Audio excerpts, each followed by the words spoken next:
দেশ থেকে হতে পারে, অন্য দেশ থেকে হতে পারে।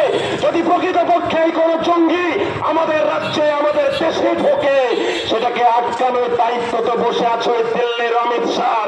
যে অমিত শাহ হোম মিনিস্টার, স্বরাষ্ট্রমন্ত্রী, বর্ডার জুড়ে গাছ দেয় বিএসএফ।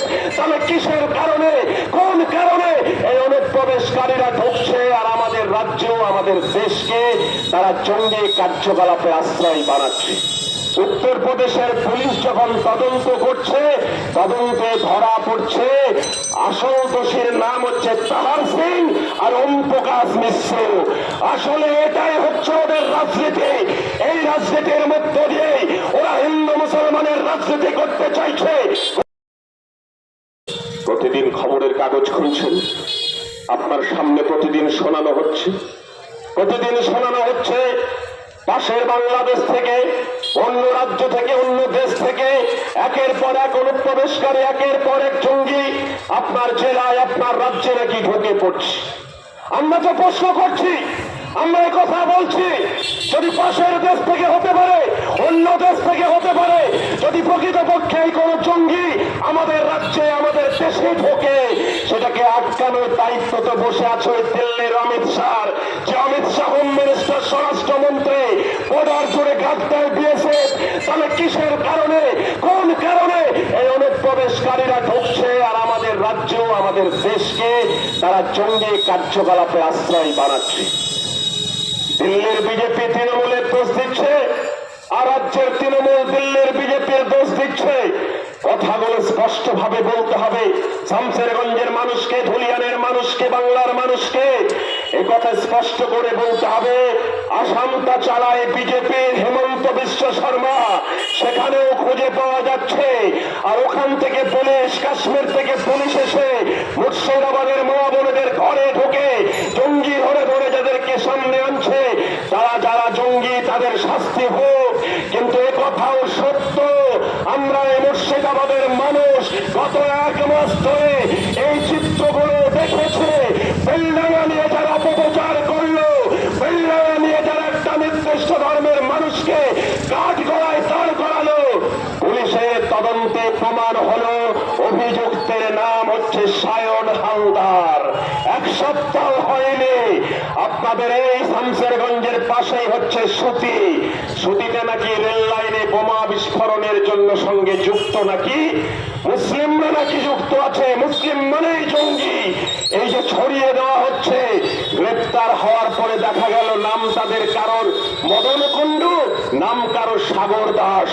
আমি বলতে চাই অন্য কথা, নাম সাগর দাস, নাম মদন কুণ্ডু, নাম মোহাম্মদ সফিউল্লাহ। এখানে প্রশ্ন নয়, ওখানে যারা বসে আছে ওরা প্রতিদিন নামের রাজনীতি করছে। নামের রাজনীতির মধ্য দিয়ে হিন্দু মুসলমানের বিভাজন ঘটাচ্ছে। আপনারা অনেকেই শুনেছেন, অনেকেই শোনাননি। আপনাদেরকে শুনতে দেওয়া হচ্ছে না, শুনতে দেওয়া হচ্ছে না। গত 1 মাসের ঘটনা, 1 মাসের মধ্যে এরকম ঘটনা ঘটেছে। একজন উত্তরপ্রদেশের নাকি একজন যুবক, তার নাকি নাম হচ্ছে জুবায়ের খান, সে নাকি হুমকি দিয়েছে রাম মন্দির নাকি উড়িয়ে দেবে, আদিত্যনাথকে নাকি মেরে ফেলবে। উত্তরপ্রদেশের পুলিশ যখন তদন্ত করছে, তদন্তে ধরা পড়ছে আসল দোষীর নাম হচ্ছে তাহার সিং আর ওম প্রকাশ মিশ্র। আসলে এটাই হচ্ছে ওদের রাজনীতি। এই রাজনীতির মধ্য দিয়ে ওরা হিন্দু মুসলমানের রাজনীতি করতে চাইছে। গোটা বাংলাদেশের বর্ডার জুড়ে প্রতিদিন উত্তেজনার খবর আসছে, কিন্তু যে কথাগুলো পার্লামেন্টে বলা দরকার ছিল, যে কথাগুলো মুর্শিদাবাদের জনপ্রতিনিধিদের বিধানসভায় বলার দরকার ছিল, আসলে সেই লোক আমরা খুঁজে পাচ্ছি না। সেই লোক আমরা খুঁজে পাচ্ছি না বলেই আমরা যারা আরএসপির রাজনীতি করি, এই শামশেরগঞ্জের মানুষ, ধুলিয়ানের মানুষের কাছে বলবো, পিছনের দিকে ফিরে যান, ইতিহাসের দিকে ফিরে যান।